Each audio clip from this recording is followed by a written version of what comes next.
Hi dears, ഇന്ന് എളുപ്പത്തിൽ നമുക്കൊരു മുട്ടക്കറി ഉണ്ടാക്കാം.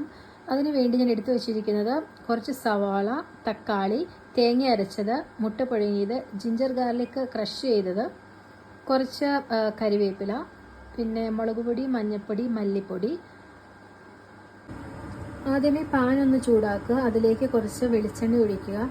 നന്നായി ചൂടായി വരുമ്പോൾ കടുകിട്ട് പൊട്ടിക്കുക. ഇനി നമ്മൾ അതിലേക്ക് ജിഞ്ചർ ഗാർലിക് ക്രഷ് ചെയ്തതും കരിവേപ്പിലയും ഒന്ന് ഇടുക. ഒന്ന് സോട്ട് ചെയ്ത് വരുമ്പോൾ നമുക്ക് സവാള ഇടാം. സവാള ഇവിടെ റെഡിയായി വന്നിട്ടുണ്ട്.